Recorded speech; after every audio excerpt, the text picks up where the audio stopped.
Bonjour à tous, bienvenue dans cette nouvelle vidéo. On se retrouve aujourd'hui pour un tirage intemporel du sabbat de Lita.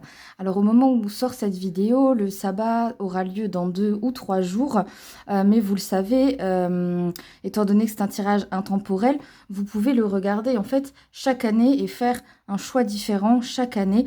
Et même pour cette année, vous pouvez regarder le tirage 3 jours avant, c'est pas bien grave. Si vous préférez le regarder le jour même, évidemment, c'est possible aussi à partir du moment où la vidéo est en ligne. Je vous précise une petite chose tout de suite. Ma voix part un petit peu en vrille. Je suis malade depuis maintenant un mois. Je mettrai peut-être parfois des pauses. J'essaierai de faire que vous ne vous en rendiez pas forcément compte. Mais je tousse encore beaucoup. Donc voilà, pour vous éviter ma toux incessante, je ferai des pauses. Voilà. Euh, pour parler un petit peu du sabbat de Lita, c'est un sabbat qui a lieu entre le 20 et le 22 juin. En général, c'est le 21. C'est donc le premier jour de l'été. C'est aussi le jour le plus long de l'année. Et c'est d'ailleurs pour ça que c'est un sabbat qui célèbre le soleil, entre autres, et tout ce qui va avec, c'est-à-dire la croissance, mais aussi l'amour, ce dont on va parler aujourd'hui. C'est aussi en général le jour qui marque la fin des semences et qui marque le début des récoltes, hein, puisqu'on sait que les sabbats sont tous, pardon, sont tous en lien avec le cycle de la nature. Voilà. La question que j'ai donc posée aux cartes, c'est comment mettre plus d'amour dans votre vie. Les jeux que j'ai utilisés sont toujours les mêmes pour ces vidéos-là. Donc, c'est l'oracle du voyage intérieur qui va répondre à notre question du jour. Et par contre, pour faire les choix, j'utilisais jusque-là, depuis le début de l'année, la sagesse divine des animaux, pardon. Et donc, je vous proposais 3 animaux en lien avec les énergies du sabbat en question. Mais depuis peu, j'ai l'oracle de l'esprit animal. Donc, je reste sur le même cheminement, mais j'ai utilisé cette fois-ci cet oracle-là, qui a pour avantage déjà d'une part d'avoir plus de cartes que l'autre, donc forcément plus de choix d'animaux. Évidemment, certains se retrouvent dans les deux jeux, mais du coup, j'ai un plus grand panel. Et c'est vrai que sachant que je vous propose à chaque fois 3 cartes, qu'il y a 8 sabbats euh, dans une année, eh bien, j'avais peur de ne pas avoir suffisamment, entre guillemets, d'animaux à vous présenter avec l'autre jeu. Bon, c'est pas seulement pour ça que j'ai acheté ce jeu, hein, mais du coup, je suis un petit peu plus rassurée quand même. J'ai beaucoup plus de choix avec celui-là. Et puis surtout, tous les animaux ne vont pas forcément correspondre à un sabbat. Donc, ça retire forcément, vous voyez, du choix tout de suite. Allez, on va tout de suite démarrer. Et donc, je vous ai choisi pour premier animal la sauterelle.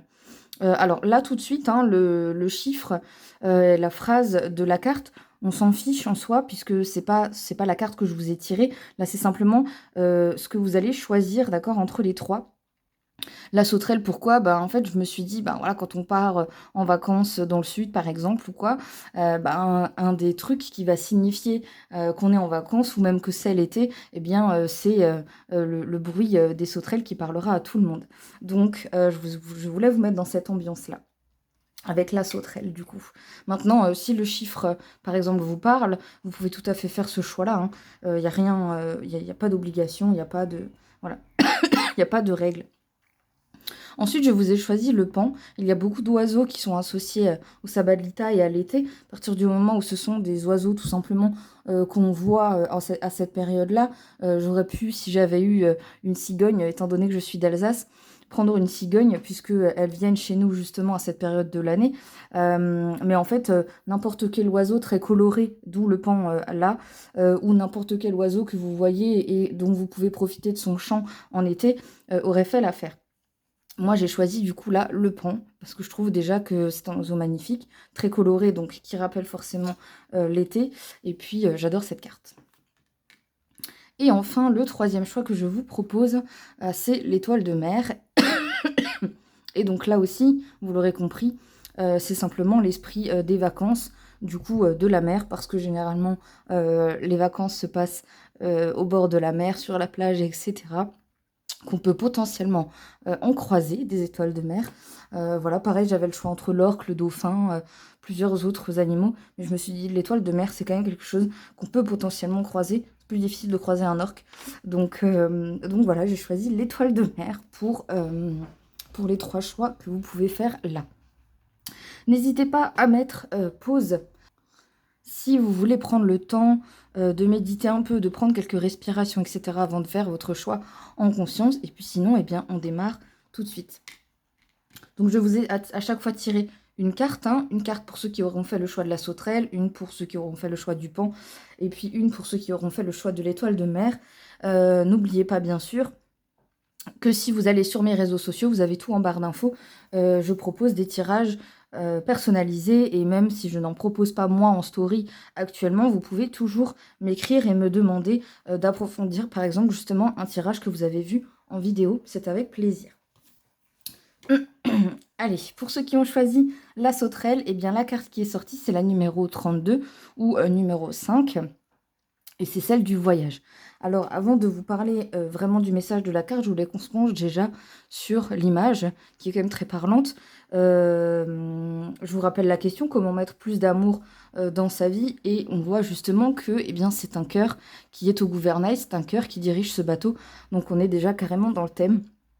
J'adore quand la carte parle clairement déjà de la question. Voilà, on voit qu'il n'y a pas de hasard, hein, et que ça fonctionne vraiment. Je fais quand même une petite précision par rapport à la question comment mettre plus d'amour dans votre vie. Ça peut parler que vous soyez en couple ou célibataire, déjà d'une part, mais ce n'est pas seulement l'amour amoureux, c'est l'amour dans sa grande généralité.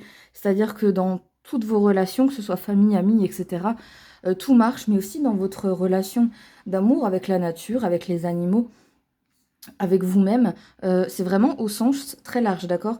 Donc le message n'est pas forcément pour le couple, ça peut marcher, mais pas forcément, ok? Prenez ce qui vous parle et prenez surtout justement en fonction de la situation dans laquelle vous êtes actuellement. Donc voilà. Alors qu'est-ce que nous dit du coup cette carte du voyage? Eh bien, elle nous dit que vous avez peut-être besoin de voir d'autres horizons. C'est comme ça en tout cas que je comprends déjà l'image de la carte. Et puis cette carte, c'est surtout une invitation, finalement, ça se rejoint à la nouveauté. Écoutez votre cœur et votre intuition, puisque justement c'est lui qui gouverne, n'est-ce pas? C'est lui qui dirige.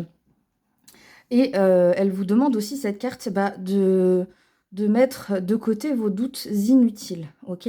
On vous demande en fait de donner finalement un nouveau souffle à vos relations. Voilà comment mettre plus d'amour dans votre vie, c'est les conseils de cette carte-là. Je vais vous lire, comme d'habitude aussi, l'affirmation de la carte. Juste pour moi, le temps d'ouvrir le bouquin. Hop. Et donc, l'affirmation est: aujourd'hui, je ressens profondément en moi un nouvel élan. Même si je ne connais pas encore la destination, je suis emplie de confiance quant à la beauté de ce voyage. Je lâche complètement prise et me laisse guider par les intuitions de mon cœur. Ce renouveau m'emplit de joie. Voilà pour cette première carte. On passe tout de suite à ceux qui ont fait le choix du pan. Et pour le pan, c'est la carte numéro 6 qui est sortie, c'est la créativité. Je trouve cette carte magnifique, je vous la rapproche un peu pour que vous puissiez voir les détails. Déjà, je trouve qu'elle se fait très summer, avec toutes ces couleurs, toutes ces fleurs, les coccinelles, les papillons, etc. C'est très dans le thème, hein.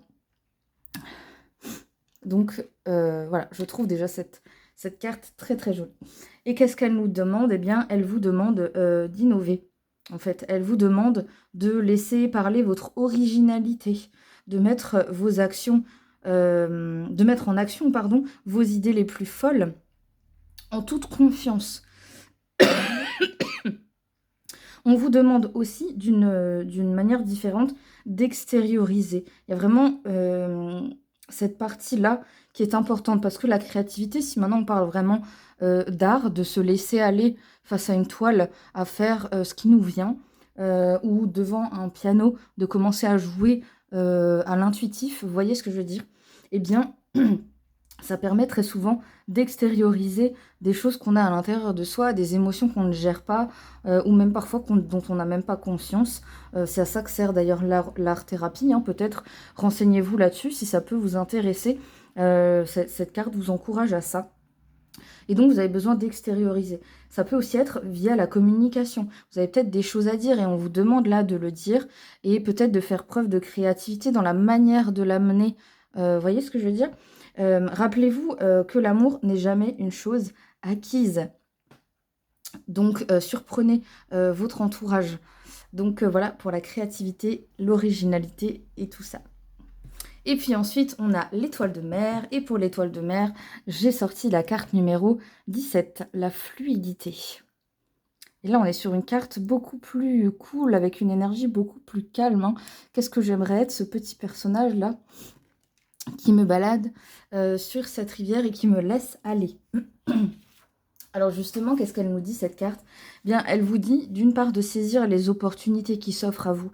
On fait en fait là un lien avec une métaphore en fait de la rivière justement et de cette eau qui coule malgré, qui va continuer en fait sans cesse son chemin malgré les obstacles, malgré les rochers, malgré les courants. Voilà, elle va continuer d'avancer, toujours, toujours, toujours. Et donc, on vous demande de saisir les opportunités qui s'offrent à vous, de laisser vous porter du coup par vos émotions plutôt que de lutter contre. Très important. Pour cet été, tout est mouvement et impermanence et c'est OK. C'est vrai en toute chose en fait. Y a rien qui est immuable et certainement pas la vie, certainement pas les relations. Donc de l'accepter, d'être dans l'acceptation de ça, plutôt que de lutter contre, eh bien ça devient beaucoup plus facile. Donc gardez ça à l'esprit. Je me rends compte que j'ai oublié l'affirmation pour la créativité, je suis désolée. Si vous êtes encore là, je vous la lis tout de suite et puis je reviens ensuite pour la fluidité. Donc la carte numéro 6.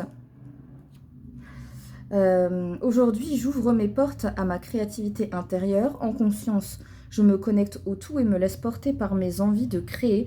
Je participe à la beauté du monde et mets en œuvre mes plus belles inspirations. Et enfin, pour la carte numéro 17, pour la fluidité,